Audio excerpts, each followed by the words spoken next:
Sean ustedes muy bienvenidos nuevamente a mi canal de YouTube. Soy el doctor Nicolás Guarín, médico imagenólogo, especialista en diagnóstico por imágenes y docente universitario. Hoy día queremos poner a consideración la radiología de los tumores o de las neoplasias pulmonares.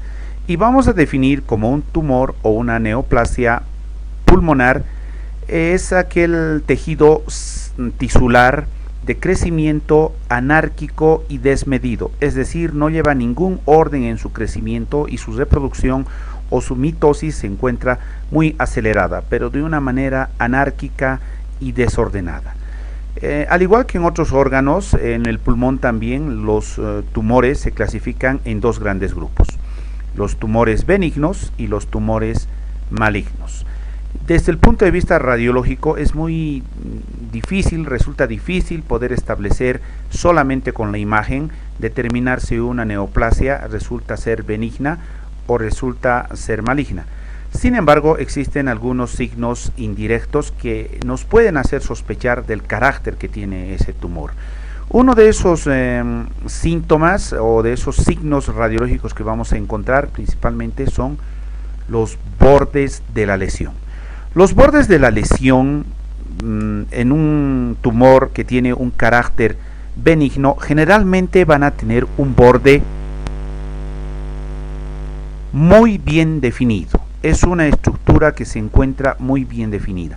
Por el contrario, el carácter maligno de una lesión pulmonar vista en una placa radiográfica y que nosotros pensamos que puede ser maligno, tuviera que tener unos bordes irregulares, espiculados, difusos, mal definidos, infiltrantes en el tejido, es decir, sus bordes no se encuentran muy bien definidos. Bueno, eso es una característica radiológica que nos puede apoyar en alguna manera a inclinarnos por pensar si ese tumor tiene un carácter benigno o no tiene un carácter maligno.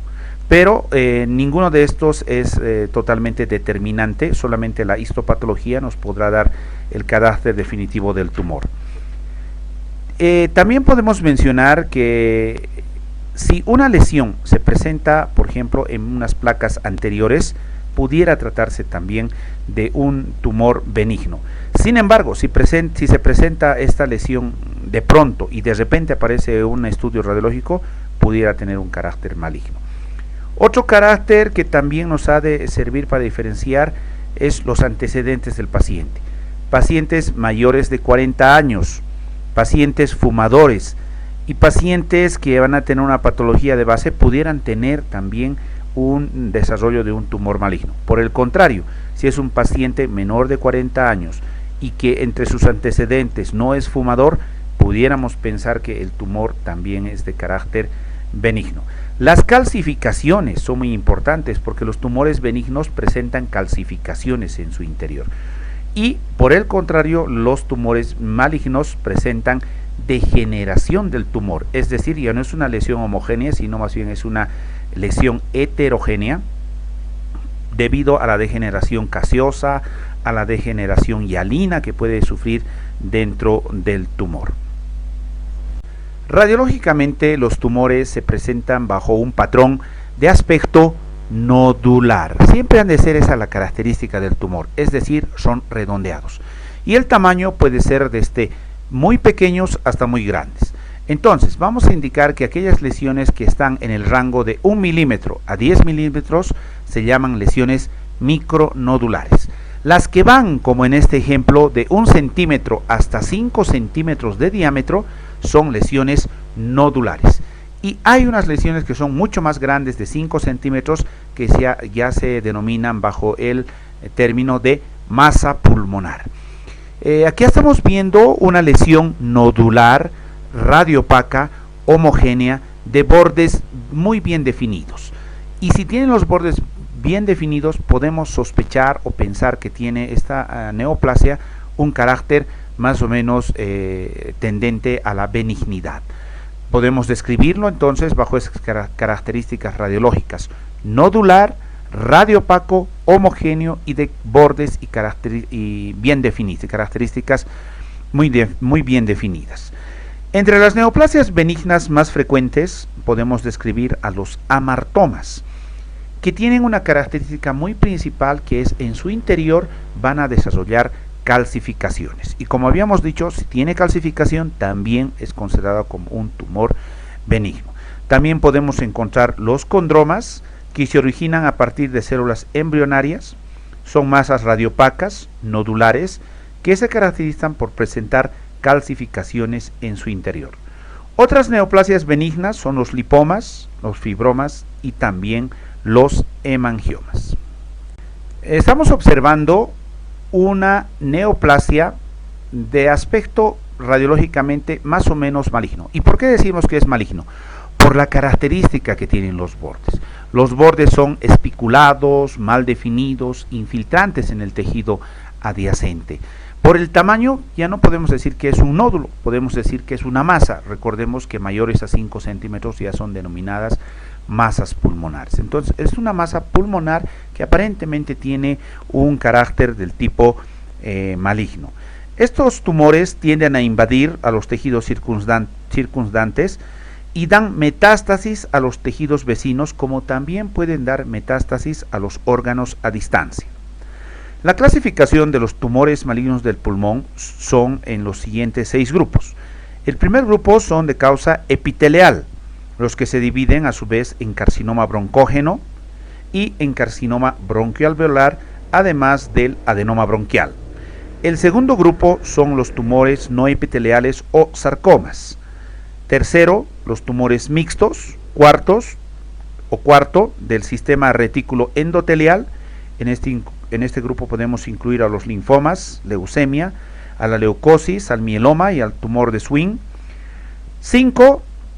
Los tumores extrapulmonares, los que se encuentran fuera del pulmón en su revestimiento, como es la pleura. Y finalmente los tumores metastásicos, es decir, tumores que llegan de otros órganos a sembrar tejidos o células malignas en el parénquima pulmonar. Otra clasificación de los tumores en pulmón nos indican los tumores primarios y los tumores secundarios. Los tumores primarios son aquellos tumores que nacen en el mismo pulmón, tal como tenemos aquí, una lesión nodular bien definida, de bordes precisos, que aparentemente nos muestra que sería benigno. Es primario porque nace en el mismo pulmón. En cambio, los secundarios son lesiones que llegan de otro órgano, puede ser la mama, el riñón, la próstata, el hígado, etcétera, etcétera, y que esas células malignas han llegado por 3 vías, por 3 mecanismos: la vía hematógena, la vía linfática y la vecindad, a sembrar células malignas en los pulmones. La diferencia con los primarios y secundarios es que los secundarios son lesiones también nodulares o micronodulares múltiples en varias regiones del pulmón e incluso bilateral. En cambio, los primarios, como habíamos visto, solamente es una única lesión situada en cualquier lugar del pulmón. A estas lesiones secundarias se les conoce con el nombre de lesiones metastásicas o como metástasis que se han instalado en el pulmón, repetimos, de células malignas que han llegado de otro órgano a invadir al pulmón. Un capítulo especial, una mención especial merece este tumor que nosotros estamos observando, localizado a nivel de la región apical o supraclavicular, incluso invadiendo la infraclavicular del lado derecho. Se conoce con el nombre de el tumor de Pancoast y que ha de dar una lesión o un síndrome denominado el síndrome de Pancoast, que consiste en una tríada clínica que cursa con dolor en el brazo afectado, con atrofia de los músculos de la mano ipsilateral, es decir, en la mano donde está localizado el tumor, y el síndrome de Horner. Es debido a que este tumor, originado a nivel del sulcus, invade a través de la grasa apical, del plexo braquial, ganglios simpáticos del mediastino superior y la región cervical baja. El tumor del sulcus se origina en el parénquima del vértice pulmonar. También tenemos que tomar en cuenta, en el caso de los tumores malignos, que ha de haber siempre un engrosamiento a nivel de los ilios. Recuerden que la circulación linfática ha de arrastrar las células malignas hacia los ganglios linfáticos periliares o traqueobronquiales o intertraqueobronquiales o peribronquiales, y estos se han de infartar o se han de sufrir su adenopatía, y en consecuencia se va a observar un engrosamiento ilear bilateral. Mostramos en esta placa radiográfica una lesión radiopaca grande. Entonces la vamos a definir como una masa radiopaca que está prácticamente sus bordes, vean, muy bien definidos, empujando al pulmón, y es una masa, un tumor en el pulmón. Finalmente vamos a mencionar los diagnósticos diferenciales. Hay que hacer, en el caso de un tumor primario o de un único foco tumoral, el diagnóstico diferencial con los abscesos pulmonares. Recuerden que el absceso pulmonar siempre ha de tener dos áreas bien definidas: el nivel hidroaéreo, hidro en la parte inferior, radiopaco, y aéreo en la parte superior, radiotransparente. Esa característica también puede presentar los tumores malignos debido a una degeneración gaseosa. Por eso que hay que hacer la diferencia entre un tumor con un absceso pulmonar.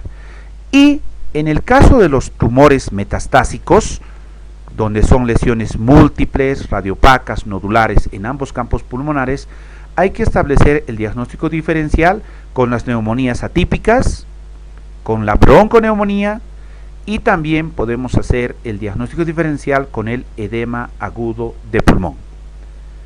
Bueno, esperemos que esta clase práctica les sea muy útil en toda la actividad diaria y también en las evaluaciones que tendremos más adelante. Les repito que mi nombre es Nicolás Guarín, soy médico especialista en diagnóstico por imágenes, docente universitario, y les invito a seguir conectados y suscríbanse siempre al canal de YouTube. Cualquier duda, cualquier pregunta, cualquier comentario para mejorar estas presentaciones, estamos dispuestos siempre a recibirlo en los comentarios que ustedes pueden hacerlo en el canal de YouTube. Les deseamos muy buena suerte y será hasta una próxima clase práctica. Muchas gracias.